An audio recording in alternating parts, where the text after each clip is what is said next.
Hello, hello. Welcome again for the second time today, everybody in Overwhelm Solution Moms and in our beautiful mothers community here.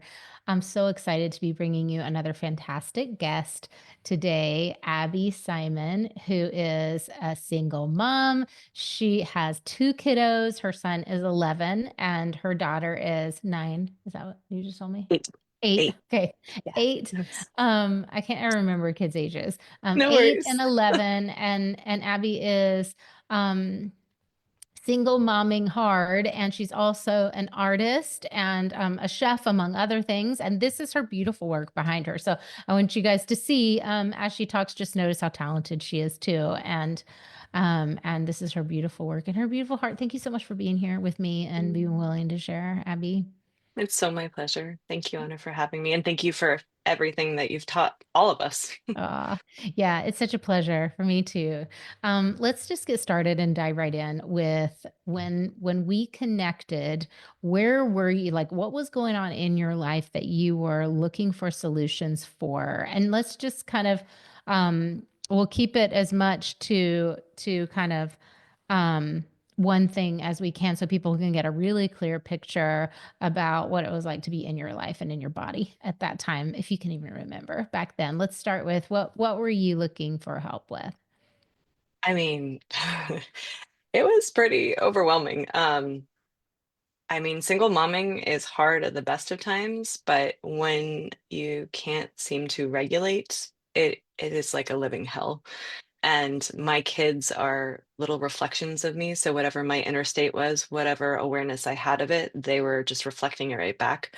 And my son, my older one, both my kids are highly sensitive and very neurospicy. So they are a little reactive.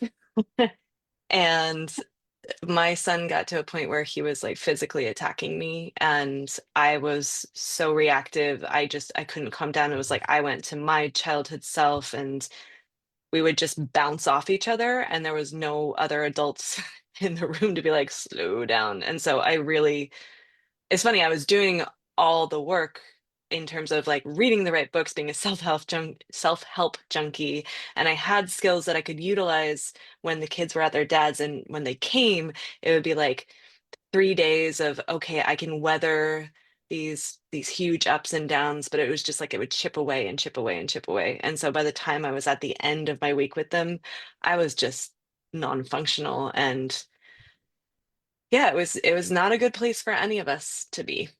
So Yeah. thank God I found you. Yeah, I'm so glad you found me too. Um, it's interesting, I think, for people to hear who are doing inner work, who are doing a lot of good things, that you could hold it together for 3 days and then kind of just I mean, when I say I held it descend. together, that's like a very nice version of it. That it Oh, was like I wasn't like exploding every second, but it wasn't like there's in no reality have I ever been a perfect mom. I am way more towards where I want to be right now, though. Sorry to interrupt. I just yeah. wanted to No, say it because is it's like, so hard. but I want people to know that part. I think that's important. So people will be like, oh, that's a like, some people who are blowing up every day right now. And I've spoken to these moms a lot who feel so desperate for change. They know they're spewing on their kids. Their kids are then lashing out back at them. The physical aggression you named from your Yeah. boy, these things are going on for a lot of people in this group. And so what was it like for you when things were like that, in terms of what it was doing to you, your physical energy or your mental state or whatever? Yeah. Back then, I it was really low energy. It was very hard to find the joy, really. And I would say I was just in complete overwhelm a lot of the time, and in fight and flight almost all the time. Like cortisol levels were so high. And yeah, and because I was like on full alert all the time, I couldn't really sleep. And my kids sleep on either side of me. And so it was like any little noise would wake me up. And it was like having a newborn again, really. Yeah. So it felt a lot like that. Hyper Yeah, vigilant and like a raw yeah, nerve. Yeah, that feeling. yeah, yeah. That's so hard. What were you doing to try to solve the problem? Like before you connected with me, what were some of the things or other people other kind of therapies or treatments or anything like that? Yeah, I I was really lucky in the sense that I had done a lot of work in various areas before you. So I I had read a lot of books both in spirituality and in um, physical and mental health, and I had trained as a yoga teacher, and I had some somatic therapy that I had.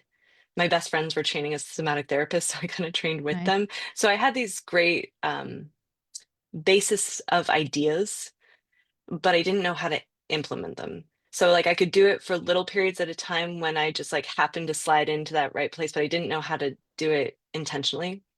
And part of the thing that I love that you do so well is you chunk it down and you put it into an order where it builds on itself. So like you teach us the foundations and then you add a little more in and a little more in. So I had known these different things, but the way you did it, I was like, okay, oh, this is how this adds on, and and I can stabilize this because it's handling onto this, and then oh, this Mhm. step goes here, and this is how this fits. Okay, now we can get it, I love that. and then new stuff on top of it too. It's like, wow, okay, I love it. yeah, Yeah, it is. It's having the right system for you exactly, yeah. to piece by piece heal, repair, And the time to restore. integrate it as well. Yes. Yeah, that's so Yeah. cool. Okay. I know you've done a ton of things. And we get people in AM who's like never been to and never done any therapy, no coaching, no, they just like binging on podcasts and reading the articles and stuff like that. And it kind of doesn't matter either way, but you came in really ready and really primed. Well, but the shame was so much more of well, I don't want to compare, but I That's just feel like interesting. I had so much shame because I'm like, I've done all I the should things I'm know. supposed to do. I should know. And I'm shooting all over myself. Like, why can't I get this? Hmm. And a lot of it is accountability of being able to meet with you guys twice a week. Yeah. Know that there is a deadline to get it in. Know that you're waking up every day and doing this and being held accountable Yeah. for it is incredible for the community. Honestly, like, yeah, having a community with you at the helm has been such a game changer. Mm. Yeah, it's like there's I just call it a container. Like there's a really tight container around you. I mean, Yeah, especially like for an online program, a lot of people don't realize that there's so much holding that happens. yeah, I think it's the frequency and the structure is so, so important to helping you. Like you knew a lot, but you weren't getting over the hump and having sustained change. And that's one of the biggest things I observe in you. You started having a deeper grounding and a stronger baseline and remembering more where you wanted to be and then yeah. change became lasting longer and longer and longer. um so tell everybody what's changed. What are some of the things that you've noticed since you've done this beautiful healing work and been so committed? What are some things in the parenting realm with your kids? I mean, That's different. I enjoy time with my kids now.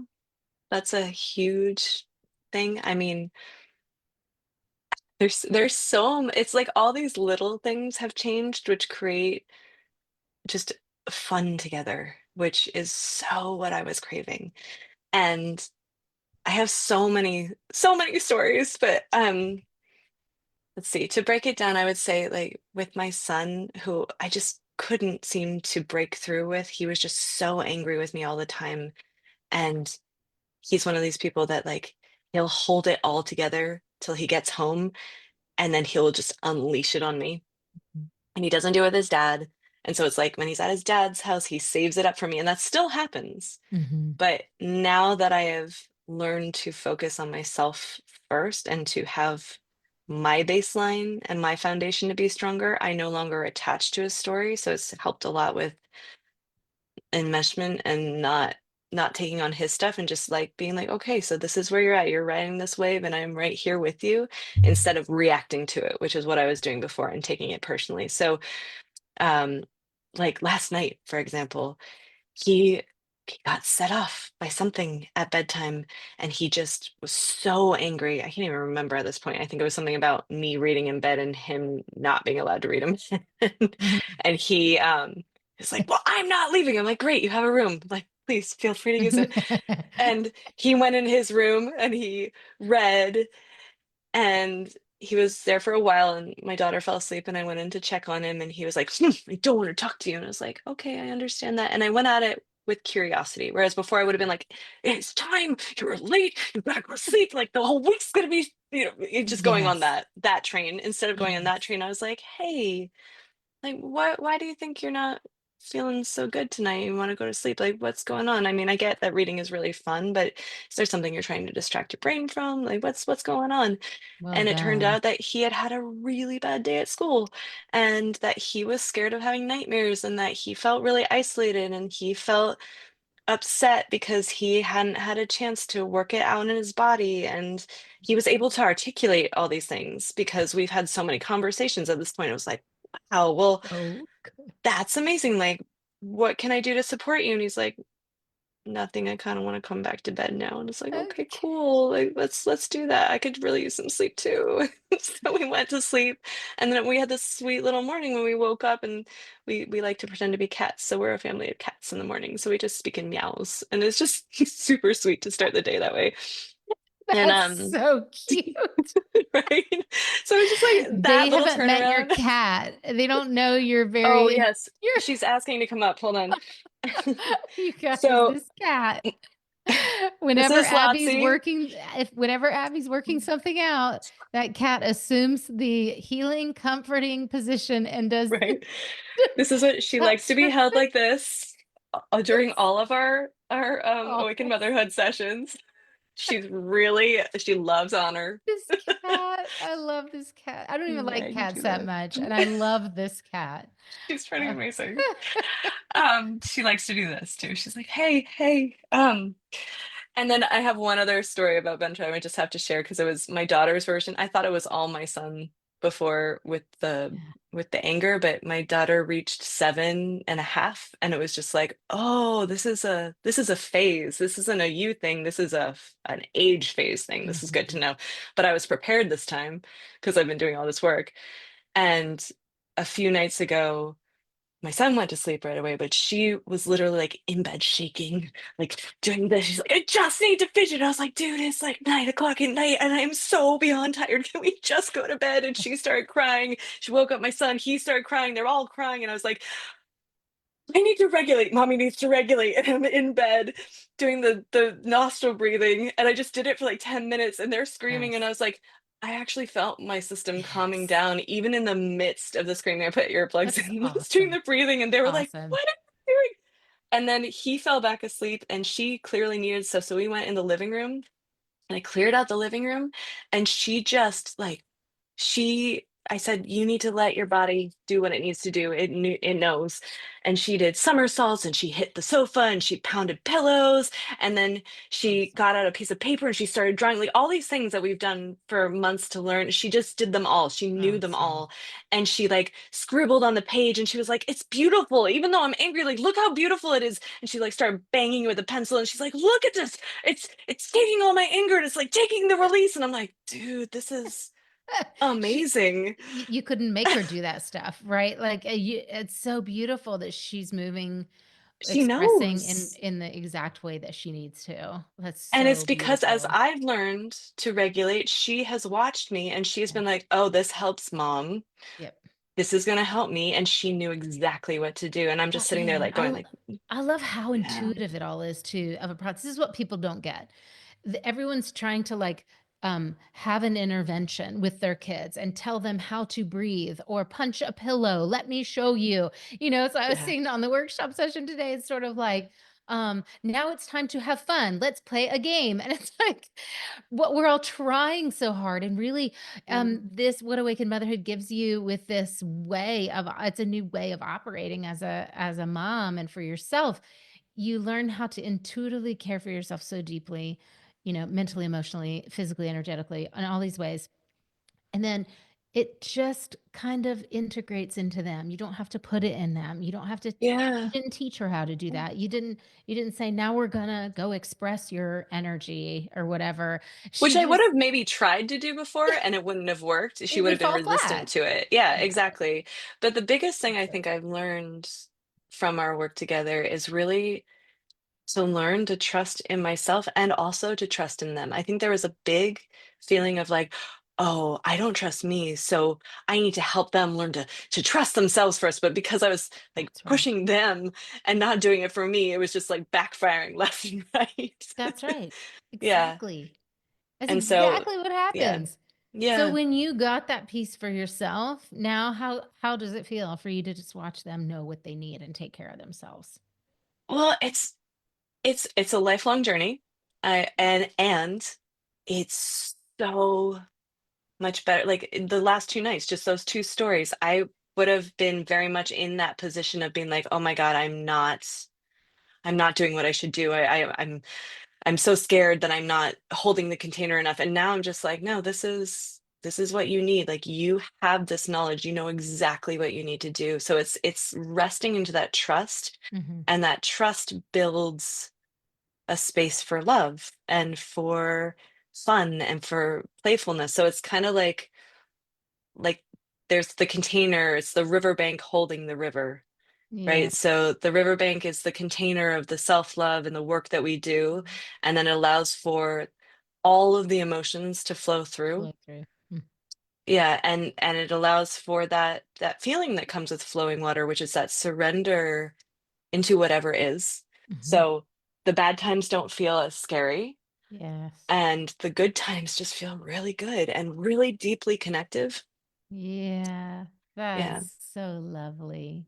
Yeah. Oh, it's so lovely. I just want I just want to celebrate you because it's really it's such a pleasure for me to get to hear you describing how they're doing now, knowing how stressed out everybody was before. Yeah. It's night and day.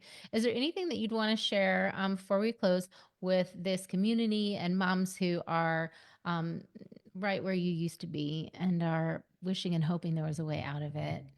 Yeah, I think sticking with honor, you teach us so well how to do it. I think for me, I tend to get caught up here in the theory of it, and the biggest thing I've learned from you is the practice of really sitting in the feeling that you want to feel, Mhm. which is not bypassing. I was kind of convinced it was bypassing before, but really, like, the more that I sit in that feel, the more I'm basically claiming it. That's And right. then it starts to appear around me.